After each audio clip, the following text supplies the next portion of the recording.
Informasi lainnya, saudara, terungkapnya keberadaan beras oplosan di pasaran membuat masyarakat lebih berhati-hati dan selektif membeli bahan pokok ini. Dan untuk memberantas penjualan beras oplosan, tim gabungan juga terus melakukan inspeksi mendadak.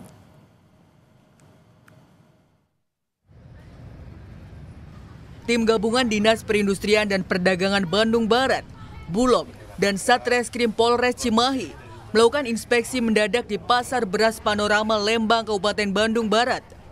Dari sampel 4 toko, ditemukan 1 merek beras premium oplosan. Temuan ini membuat tim makin mengintensifkan pemeriksaan dan pemantauan di pasar tradisional maupun pasar modern. Event yang sekarang kita turun ke pasar, ini juga kemarin-kemarin sebenarnya kita secara tim juga dengan dinas, dengan teman-teman APH juga beberapa kali turun ke lapangan. Tapi karena memang sekarang ada isu tertentu, jadi kita mungkin perketat lagi pengawasan dan monitoring ke pasar. Di Pasar Kebayoran Baru, Jakarta, pedagang beras bilang penjualan beras tak terganggu akibat munculnya beras oplosan. Kendati demikian, sejak maraknya beras oplosan, beberapa pembeli mempertanyakan kualitas beras yang dijual.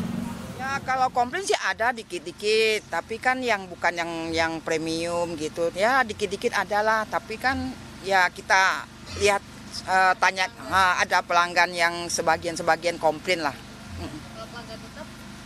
Ya ada juga sih. Ada yang komplainnya gimana, Ci? Ya katanya kok berasnya lain sekarang gitu. Ya kan kita kan nggak tahu kan ya, yang nggak masak. Sementara itu penyelidikan kasus beras yang dioplos hingga takaran tak sesuai kemasan yang beredar di pasaran masih berlangsung. Kapolri Jenderal Listio Sigit bilang, polisi akan memeriksa 25 produsen dan distributor yang diduga mengoplos beras premium. Pemeriksaan dilakukan dengan koordinasi bersama Kementerian Pertanian. Pendalaman dugaan kasus beras oplosan juga akan diuji di laboratorium terhadap sejumlah sampel beras yang telah dirilis Kementan. Baik, sampai dengan hari ini rencana kita akan melakukan pemeriksaan terhadap 25 distributor ataupun produsen kategori sementara mengoplos, kemudian juga ada yang berat badannya beratnya di bawah ketentuan, tidak sesuai dengan yang ada di dalam list di kemasan, dan juga kita bekerja sama dengan Kementan untuk melakukan pengecekan lab terhadap mereka. Progres masih berlangsung. Sebelumnya Kementerian Pertanian menemukan 212 merek beras medium dan premium tidak sesuai standar dan mutu takaran.